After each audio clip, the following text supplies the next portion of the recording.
최강시사. 네, 이재명 민주당 대표를 둘러싼 내용, 위기의 민생 경제, 미국의 반도체법 보조금 조건, 참으로 답답하고 복잡하고 어려운 문제들, 그리고 우리 수출, 중국 수출도 지금 아주 안 좋습니다. 이 문제들을 어떻게 풀어가야 할지 민주당 민생경제위기대책위원회 위원장입니다. 김태련 의원 모셨습니다. 안녕하세요. 예, 반갑습니다. 예, 첫 질문이 요새 이제 당 분위기 묻는 건데 분위기 안 좋습니까? 어쨌든 뭐 당이 내상을 입은 건 사실이니까요. 네. 다들 걱정도 있고 또 우려도 많이 있습니다만은 그래도 오히려 또 의원들 간에는 활발한 또 토론이 이루어지고 있습니다. 예. 이 결과를 어떻게 봐야 되며 또 어떻게 극복할 것인지에 대한 아주 솔직하고 결과라는 거는 체포동의안 표결 결과. 결과. 예. 그 질문 아니세요? 예, 그 질문입니다. 예. 그리고 사실은 그 이후에 나온 지금 흐름, 여론조사의 흐름 자체가 민주당이 점점 불리해지고 있는 것, 총선에서 불리해지고 있다 이렇게 느끼십니까? KBS 여론조사도 예. 제가 봤는데 예. 어젠가요? 그젠가요? 예. 로데이터까지 다 봤어요. 예, 저도 봤습니다. 예. 예. 그런데 이제 국민의힘 전당대회 기간 또는 임박회, 더더욱이나 임박해서 했던 여론조사와 관련해서는 예. 로데이터를 정확하게 봐야 될 것 같고요. 예, 5일부터 7일까지. KBS 같은 경우에도 이른바 보수, 예. 진보, 예. 요 표집이 한 100개 가까이, 90개 넘게 차이가 나더라고요. 그러니까 이제 응답자에. 그러니까 그 결과만 놓고 현재의 여론 추이를 분석하는 것은 정확하지 않을 수 있다. 정확하지 않을 수 있다라는 거고. 그래서 중도를 좀 봐야 되는데. 예. 뭐 이재명 대표 건이나 또는 몇 가지 우리 당에 불리하게 분석됐던 것, 나왔던 것들은 보면은 중도를 보면은 비슷하고요. 그다음에 호감 가는 정당 관련해서도 우리 당이 중도에서는 한 8% 이상, 7, 8% 정도 우리 당이 우위에 있는 것으로 보여집니다. 그래서 국민의힘 전당대회가 끝났기 때문에 네. 이제 조금 지난 후에 이루어지는 여론조사를 봐야 현재 여론 추이를 정확하게 알 수 있을 것 같아요. 물론 뭐 객관적으로 보는 노력이 필요하겠습니다만은 희망적으로 보는 것하고 그다음에 부정적으로 보면서도 이제 최악을 대비하는 것하고는 좀 다를 것 같거든요. 물론 네, 선거는 뭐 보수적으로 보고 그게 맞는 거 아닙니까? 준비하는 것이기 때문에 가장 최악의 상황을 보면서 그러면서 이제 최선의 결과를 기대하는 게 전략일 텐데 그런 이제 아마 우려하시는 분들은 그런 것 같아요. 그 최악의 상황을 지금 어떤 충분히 대비하고 있는 것인가 민주당이 그 시간이나 뭐 이런 것들도 상당히 좀 그렇게 생각해 보면 많지도 않은데. 어떻게 보십니까? 아니, 많이 남았어요. 많이 남으셨어요. 선거는 내년 4월인데 지금 3월 아닙니까? 한 1년 정도 남은 기간이 있어서 충분하게 대비도 하고 대책도 세울 수 있고. 그렇군요.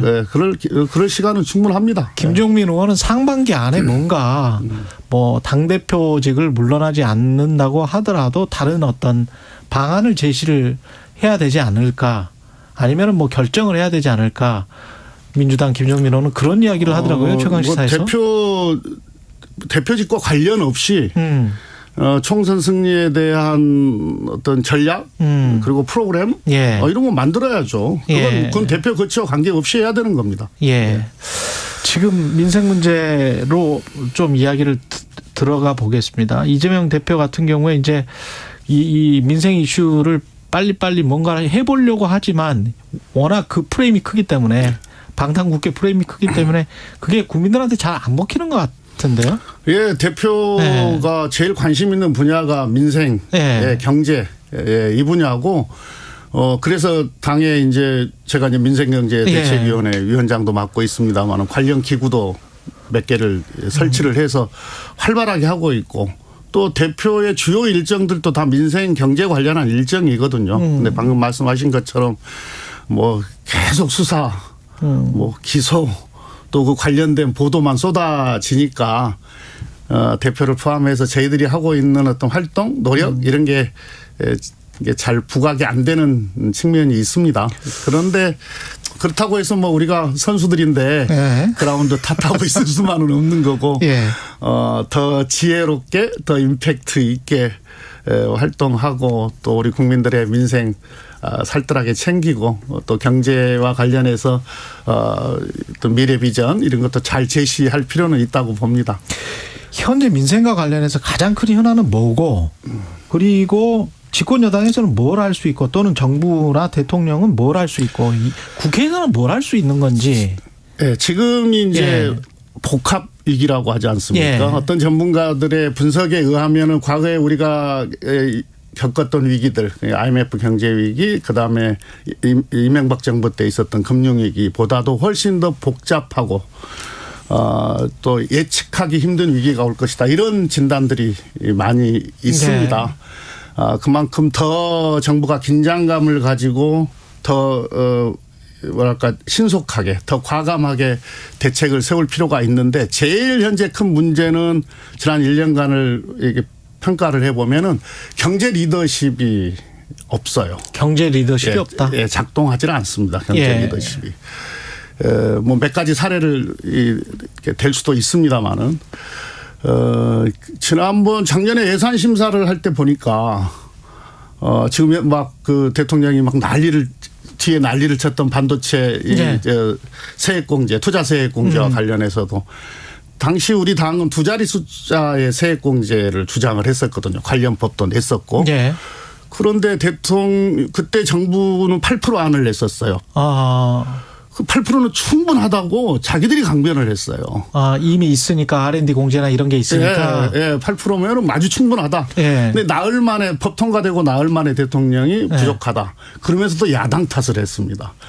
정부 간에도 지금 뭔가 이렇게 정부와 대통령실도 조율이 소통도 안 되고 야당은 원래 두 자리 숫자를 주장을 했었는데 조율도 안 되고 그런 거거든요. 이런 걸로 봤을 때 그다음 뭐 많아요. 그런 게 뭐 김진태발 레고랜드 사태가 터져서 시장에서는 이미 신용경색이 오고 있다고 아우성이고 그런데 한 달간을 협의를 했거든요. 저희들이 상임위하면서 이 문제 심각하다. 라고 이야기하니까 그때서야 뭐 부랴부랴. 경제 리더십이 제일 문제고요. 이렇게 위기 때는 이제 제일 어려운 사람들 또는 어려운 기업들이 아프게 오지 않습니까? 그렇죠. 더 아프잖아요. 그래서 이 중소기업들 이게 살아날 수 있는 중소기업들 챙기는 문제, 그 다음에 소상공인 자영업자들. 그다음에 취약계층들, 금융 취약계층까지 포함해서 이게 어떻게 잘 해야 될 것이냐. 이게 재정 전략 잘 세워야 됩니다. 이건 재정 전략으로밖에 해결이 안 되는 거니까요. 그다음에 이제 또 하나는 미래 먹거리와 관련해서 첨단 전략 산업과 관련해서 어떻게 투자를 해서 육성할 것이냐. 이건 리스크가 크기 때문에 정부가 선도해서 투자하고 이끌어가지 않으면 안 되는 거거든요. 그다음에 지금 이제 지난 정부 기간 동안에 아주 활성화시켜놨던 벤처 투자. 지금 많이 축소가 됐어요. 지금 벤처 기업들이 투자 자금이 없어가지고 아주 아우성입니다. 이 벤처 투자와 관련해서 시장에 금융이 돌아갈 수 있도록 정부가 예산도 이렇게 지원 예산도 늘려주고 이끌어가는 거 이게 필요한 건데 지금 재정 전략과 관련해서 취약계층 보호하는 문제랄지 어떤 미래산업 첨단 미래산업 육성하는 문제 그다음에 벤처 투자 이 다 지금 잘 작동이 되지 않고 있습니다. 부동산과 관련해서는 어떻게 생각을 하십니까? 부동산은 이제 지금 대세 하락기 아닙니까? 정책이 잘 먹히질 않아요. 큰 흐름에서 대세 상승기나 대출 같은 경우도 규제 완화를 하고 그래도 조금 좀 집을 좀 사줬으면 하는 눈치로 지금 정부 정책이 계속 가고 있잖아요. 이거는 맞는 겁니까? 어쩔 수 없는 겁니까? 어떻게 아닙니다. 보십니까? 그러니까 규제를 좀 이렇게 완화시켜 줘야 될 내용도 좀 있고요. 근데 규제를 지금처럼 다 풀어버리면 예를 들면 다주택자가 투기성으로 집을 매집하게 하는 것. 이건 옳지 않은 정책이거든요. 경제 철학으로도 옳지 않고 이후에 큰 부담이 될 겁니다. 그러니까 이제 이 부동산이라고 하는 건 흐름이 있잖아요. 이 금리하고 연동이 되는데 언젠가는 금리가 언제까지 이렇게 올라가지는 않을 거 아닙니까? 그렇겠죠. 내려갈 때가 있을 텐데. 그렇죠. 이럴 때 지금 규제를 다 풀어놔 버렸기 때문에 그때 이제 투기자본, 투기성 이 매집 현상이 일어나게 됐을 경우에 어떤 정책도 또 그때는 먹히지 않게 되거든요. 그러면 좀 풀 거를 너무 빨리 풀었다? 네, 그렇습니다. 그리고 중성훈 선수 아까 그 제한적으로 어떤 뭐 망해야 될 기업들은 어쩔 수 없이 지금 상황에서는 망해야 되는 겁니까? 어떻게 해야 되는 겁니까? 표현이 좀 그렇습니다만 예. 이른바 좀비 기업들. 예. 도저히 뭐 생존 가능성이 없는 기업들까지 다 안고 갈 수는 없는 거거든요. 근데 이제 정부 입장에서는 민주당도 정부를 집권 여당이었을 때는 비슷한 입장이었을 것 같은데 이게 이제 일부 기업들이 도산하고 그러면은 또 정치적 부담으로 다가오니까 그거를 지금 못 끊어주고 있는 것 같다는 그런 생각이 좀 들기는 하거든요. 윤석열 정부도. 지금은 무대책이죠, 지금은. 네. 금리도 그냥 계속 이렇게 홀드 시켜버리고. 무대책이죠. 대책 없잖아요. 그러니까 나중에 한꺼번에 이게 어떤 자충수가 돼서 굉장히 힘들어져서 물가는 계속 높은데 미국이랑 그 금리 차가 너무 커져가지고 어쩔 수 없이 더 힘든 상황에서 금리를 인상해야 될 어떤 우려 같은 건 없을까요? 있죠. 그러니까 예. 미국의 금리하고 우리 금리의 격차를 크게 벌려놓고 갈 수는 없거든요. 너무 벌어지면 안 되죠. 그럼요. 예. 그러면은 이제 우리 이제 환율의 문제가 생기고 그렇죠. 환율이 우리가 절하가 됐을 경우에 우리 물가의 부담이 오는 거고 수입 물가가 올라가니까요. 예. 예. 그러면 또 우리 서민들 국민들 어려움에 처하기 때문에 투자 자금도 많이 빠질 그래서 수가 지금 있고. 우리가 금리 인상 요인이 여전히 있어요. 예. 다만 이제 하나 지금 물가가 우리 소비 때문에 지금 생긴 게 아니거든요. 소비 때문에 생긴 게 아니기 때문에 아까 이야기하고 연결이 됩니다마는 소비 특히 이 저소득층의 소비 여력들 가처분 소득을 늘려서 소비 여력을 확대하는 문제 이건 재정 정책 이전 소득을 통해서 대책을 만들어야 된다. 이 말씀을 드리고 싶습니다. 사회적 안정망을 좀 구축을 해가면서 시장 경제 원리는 좀 따라가는 그런 대책이 장기적인 어떤 비전이 필요할 것 같은데 특히 장기적 비전 그 점에 있어서 전략이 지금 없다는 거예요. 좀 답답하시다. 예.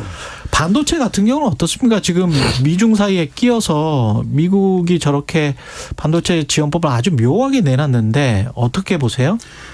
지금 미중 기술 패권 이른바 지금 전쟁 상태인데 그 가운데 지금 우리가 끼어 있는 거 아닙니까? 이럴 때일수록 우리가 국익을 우선하는 외교가 절대로 필요한 거 아닙니까? 지금 미국은 과거에는 고부가 가치 그러니까 뭐 반도체만 하더라도 설계 장비 이런 걸 중심으로 하고 나머지 이 생산은 생산성이 높은 나라 저비용 국가에 맡겨가지고 이제 어떻게 보면 밸류체인을 만들었던 건데 그 생산 시설까지 다 지금 미국 본토로 본인들이 하겠다. 유치하겠다. 또 옮기겠다. 지금 이런 전략 아니겠습니까? 그러면서 이제 보조금 정책을 펴는 건데 IRA도 있었고 반도체 지원법도 있고 근데 그게 우리 기업 도와주려고 하는 게 아니잖아요. 예를 들면 삼성한테 투자를 하라고 하는데 우리 기업 도와주려고 하는 게 아니지 않습니까? 그렇죠. 생산 시설을 미국 본토에다 만들겠다고 하는 거잖아요. 그렇죠. 그래 놓고 지금 이 반도체 지원법 세부 지침이 나왔는데 예를 들면 그 수익의 75%까지 회수하겠다. 기술 다 들여다보겠다. 그리고 중국에는 10년간 투자 못하게 하는 그런 옵션을 지금 달고 있잖아요. 중국에는 10년간 투자를 못하는.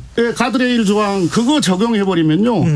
지금 우리가 중국에서 생산하고 있는 삼성이든 SK든 공이 뭐 D램이 됐든 낸드 플래시가 됐든 한 40% 정도 중국에서 생산하고 있고 또 수출도 40% 이상 중국에서 이루어지고 있는데 그래서 거기서 이제 우리가 수익을 보고 있는 건데 지금 지어서 생산하고 있는 가동하고 있는 공장에 추가 투자를 못하게 됐을 경우에는 그 시설들이 다 고물이 돼버리지 않습니까? 결국은 중국에서 철수하라고 하는 이야기인데 우리 기업의 생존. 반도체 매출의 한 30% 이상인데. 네, 우리 기업의 생존과 관련한 문제인데 이게 그래서 정부가 경각심을 가지고 전방위적으로 외교적인 노력을 해야 되고 정말로 국익 중심의 실리 외교가 필요한데 우리가 반도체 생산과 관련해서 완제품과 관련해서는 강점을 갖고 있기 때문에 미국에도 할 소리 해야 되는 거고 중국에도 할 소리를 해야 되는 거거든요.